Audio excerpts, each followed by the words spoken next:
I am. But do you kind of want to jump right into AR-15 and just talk about him? Because I feel like out of everybody, he's the biggest kind of he's the biggest talking point right now.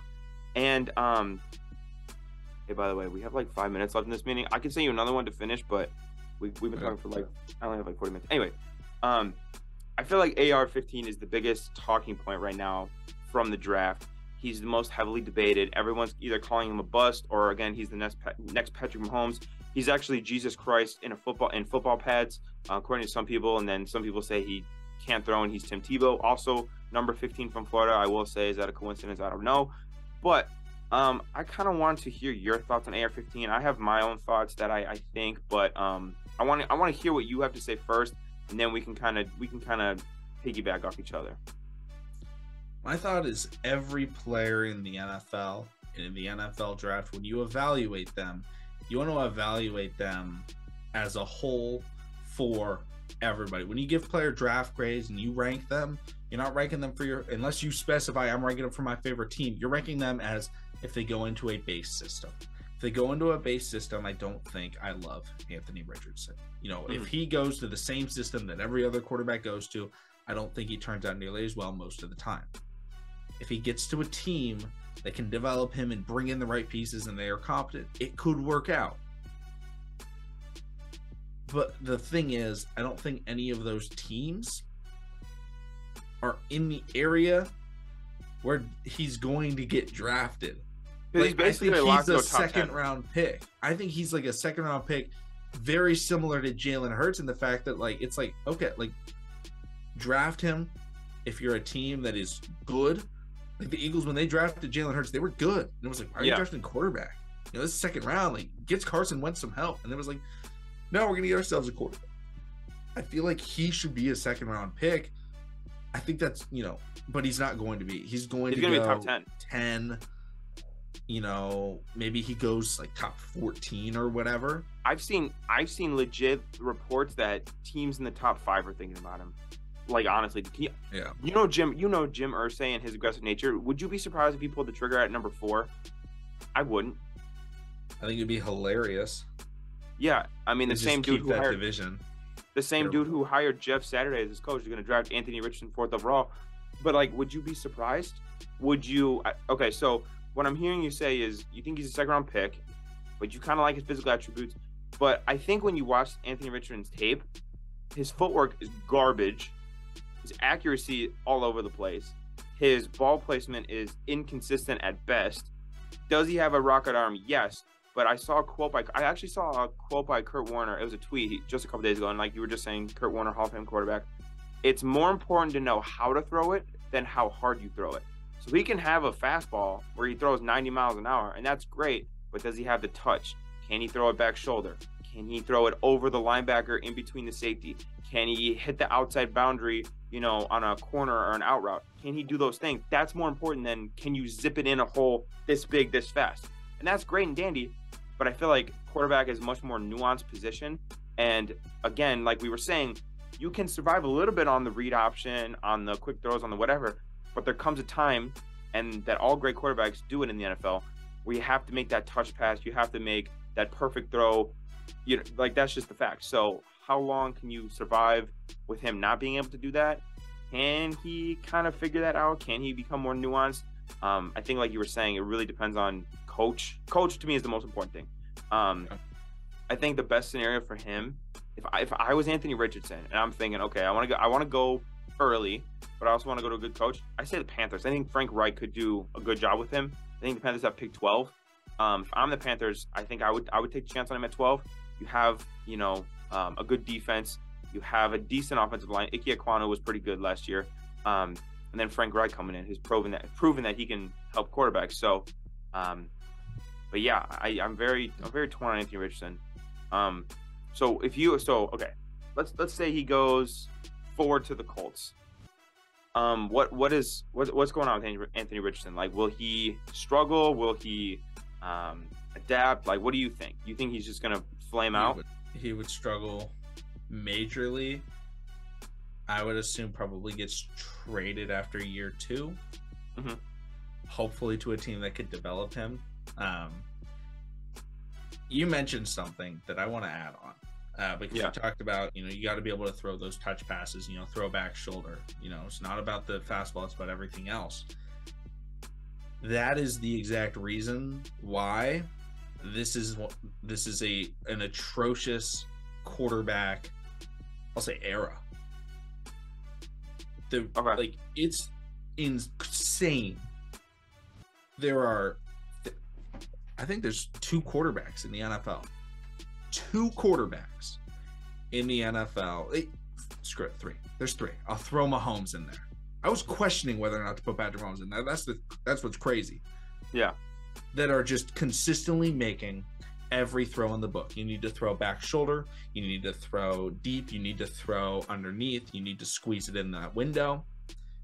And when you watch these quarterbacks play, you notice. And it's Burrow, Rodgers, who may not play very much longer. Mahomes. And then it's, maybe Mahomes. And even Mahomes misses a fair amount of throws, but it's like everyone's focusing on the crazy high level play. And basically every quarterback in the NFL, a couple times a season, we see those highlights, right? Sam Darnold makes this throw and nobody talks about it, but Mahomes makes it and everybody talks about it. Yeah. The reason for that is because Mahomes also makes those other throws. Everyone focuses Sam Darnold overthrows a slant. Yeah, Sam Darnold will overthrow a slant 5 yards in front of him, but then he'll make a spin around jump ball catch to whoever. Yeah. And it's not just him. Sam Darnold's kind of a trash player. Josh Allen misses throws. Lamar Jackson misses throws. Jalen Hurts misses throws. When you look at the quarterbacks that people consider top 10, they are not that consistent. Can they make extremely high-level plays? Yes. I don't want to take that away from them.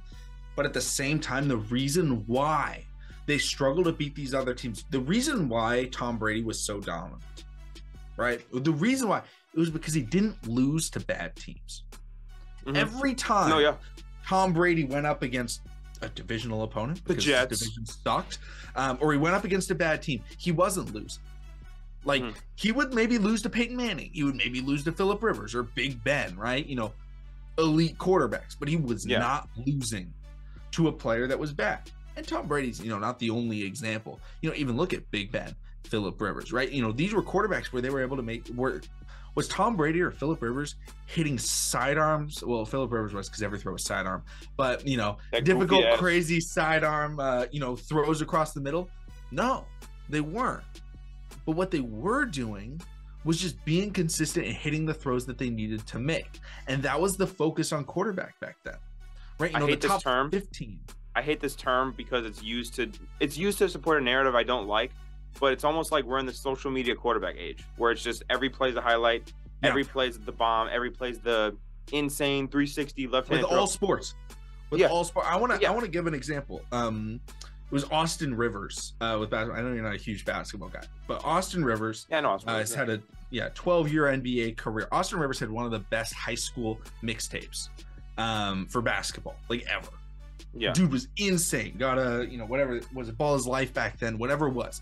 And he has a podcast, I can't remember the name, but he talked about how nowadays everybody pays somebody to go to your games and create that mixtape, create that highlight reel.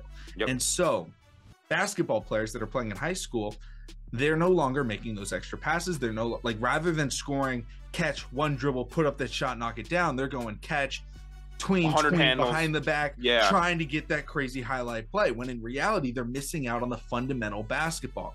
So that is why when you watch college basketball, when you watch the NBA, why do you think teams are putting up 140 a night? It's because they're not focusing on defense or focusing on these other things. And it's the exact same way in the NFL. It's the exact same way in football, where guys aren't focusing on the exact things that they need, just to be a well-rounded player, because that's typically not what gets you drafted super high. But Joe Burrow, the reason why he went super high was he won the national championship. But he won the national championship by just being a fundamental, really good player. And you watch him and you're like, dang, this guy just hits the accuracy, throw. Footwork, ball placement. Those are all his core traits. And it's like, guys don't want to develop that, because now players are playing the quarterback position that are maybe, they're more athletic as a kid, right? Joe Burrow wasn't coming out at 14 just outrunning everybody. He was like, I gotta make sure I can throw the football. guys coming out though now, like even like Stroud in high school was probably outrunning everybody. Yeah. And now Stroud's going to get to the NFL and it's going to be like, oh yeah, you're not outrunning really anybody. No. And pro quarterbacks back in the day used to talk about it, right? You get to the NFL and it's a step up in speed and it's so much harder. It's not the case anymore. It's not about speed when you get to the NFL, right? Why do you think Amon-Ra St. Brown came to the NFL and he was better than he was in college? Because in college, everybody's faster because they don't go for the technique. And Amon-Ra was ready. And so he went out there and he was like, I'm going to be a route runner with good hands. I'm going to go over the middle and make plays. Gets to the NFL and he's like, oh, wow. Yeah, those are skills that translate more. Yeah, those are skills that translate directly to the pro game. Yeah, exactly. And in college, it's so much about winning that you can't have really, unless you're at some crazy program, you can't really have that, dialed in. I think that's why people like McKee is Stanford purely goes for these guys that are, high-end pocket passing game manager recruits. Because Tanner McKee was very highly touted coming out of high school. That's why Stanford wanted him. Because they want somebody that calls the play at the line of scrimmage. They want somebody doing everything. That's why people like Stanford quarterbacks. They're smart, yeah. So when I look at this draft class and I look at all of these guys in Anthony Richardson, it's like it can work.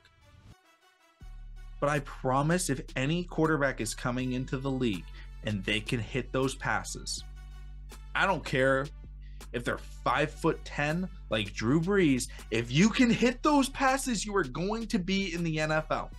And not a single player in this draft class is coming out as, man, this guy's just hitting every single throw consistently.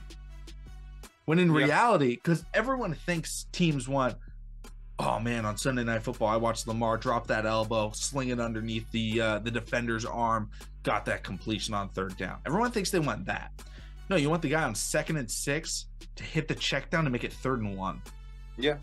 Every time. If you hit that check down, you're going to win football games. And that's what Joe Burrow does.